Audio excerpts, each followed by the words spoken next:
ನಾಳೆ ರಾಜ್ಯದ ಬಜೆಟ್ ಇದೆ ಸರ್, ಏನು ನಿರೀಕ್ಷೆ ಮಾಡ್ತೀರಿ? ಏನು ನಿರೀಕ್ಷೆ ಮಾಡ್ತೀರಿ ಅಂದೆ ಬಜೆಟಿನ ಮೇಲೆ? ಕಳೆದ 2 ವರ್ಷದಿಂದ ಏನು ಮಾಡಿದ್ದಾರೆ? ಏನು ಸಾಕ್ಷಿ ಗುಡ್ಡಗಳು ನಿಲ್ತಾವೆ ಅಲ್ವ ಚನ್ನಪಟ್ಟಣದಲ್ಲಿ? ಏನು ಕಳೆದ 4 ತಿಂಗಳಿಂದ ಈಗೇನು ಎಲ್ಲೆಲ್ಲಿ ನೋಡಿದ್ರು ಬರೀ ಸಾಕ್ಷಿ ಗುಡ್ಡನೇ ಕಾಣ್ತಾವೆ. ಅಕ್ಕೂರಿಗೆ ನೀರು ತುಂಬ್ತಾರ, ಅಕ್ಕೂರು ಕೆರೆಗೆ ಬಂತ ನೀರು. ಏನು ಸಾಕ್ಷಿ ಗುಡ್ಡ ನೋಡ್ತಾ ಇಲ್ವಾ?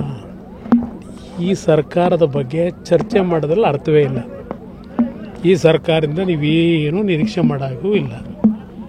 ಇವತ್ತು SC ST ಸಮಾಜಗಳ ಪರಿಸ್ಥಿತಿ ಏನಾಗಿದೆ, ಇವತ್ತು ಜನರಲ್ ಕೆಲಸಗಳೇನಾಗಿದೆ, ಯಾವ ಪರಿಸ್ಥಿತಿಲಿದ್ದೇವೆ, ಈ ಸರ್ಕಾರದ ಬಗ್ಗೆ ಚರ್ಚೆ ಮಾಡೋದೇ ಕೆಸರ ಮೇಲೆ ಕಲ್ಲಾಗ್ದಂಗೆ.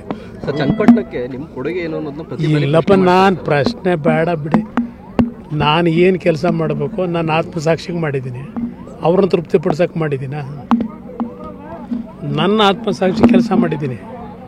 ಏನು ಕೆಲಸ ಮಾಡಿದ್ದೀನಿ ಅನ್ನೋದು ಜನ ತೀರ್ಮಾನ ಮಾಡ್ಕೊಳ್ಳಿ. ಅದರಿಂದ ನಾನು ಅವ್ರು ಯಾರ ಕೇಳ್ತಾರೆ ಅಂತ ಅದಕ್ಕೆಲ್ಲ ಉತ್ತರ ಕೊಡಲ್ಲ ಸರ್. ಇಷ್ಟೊಂದು ಲೂಪೋಸ್ಗಳಿದ್ರು ಸರ್, ವಿಪಕ್ಷಗಳನ್ನ ಎದುರಿಸಲಿಕ್ಕೆ ಸರಿಯಾಗಿ ಹೋರಾಟ ಮಾಡ್ತಾ ಇಲ್ಲ. ಯಾವ ವಿಷಯ ವೈಫಲ್ಯಗಳ ಬಗ್ಗೆ ಏನು ವೈಫಲ್ಯಗಳು ಏನು ಮಾಡ್ತೀರಿ? ಜನಕ್ಕೂ ಬೇಕಿಲ್ಲ, ಅದು ಜನಕ್ಕೆ ಬೇಕಿದೆಯಾ? ಇವತ್ತು ಬಸ್ ದರ ಏರಿಕೆ ಆಯಿತು, ಏನೋ ಜನ ತಲೆ ಕೆಡಿಸ್ಕೊಂಡ್ರ. ಈಗ ಅದು ಯಾವುದೋ ನಿಮ್ಮ ಮೆಟ್ರೋ ದರ ಜಾಸ್ತಿ ಆಯಿತು, ತಲೆ ಕೆಡಿಸ್ಕೊಂಡ್ರ. ಈ ಕರೆಂಟಿಂದು ಅದಂತೂ 400% 800% ಏರಿಕೆ ಮಾಡ್ತೀವಿ ಅಂಥೇಳಿ ನಮ್ಮ ಮೀಟ್ರು, ಅದೆಂಥ ಮೀಟ್ರು ದಿನ ನಡೀತಾ ಇದೆಯಲ್ಲ. ಜನ ಏನು ತಲೆ ಕೆಡಿಸ್ಕೊತಾ ಇದ್ದಾರಾ? 2,000 ದೊಡ್ಡದು ಜನಕ್ಕೆ. ಅದರಿಂದ ವಿರೋಧ ಪಕ್ಷಗಳಿಗೆ ಮಾತನಾಡ್ತಕ್ಕಂಥದ್ದಕ್ಕೆ ಜನರಲ್ಲೇ ಈ ಸರ್ಕಾರದ ಈ ಒಂದು ಅಕ್ರಮಗಳ ಬಗ್ಗೆ ಚರ್ಚೆ ಮಾಡ್ತಕ್ಕಂಥದ್ದಕ್ಕೆ ಜನಕ್ಕೆ ಬೇಕಿಲ್ಲದೆ ಇದ್ದಾಗ ಏನು ಚರ್ಚೆ ಮಾಡ್ತೀವಿ?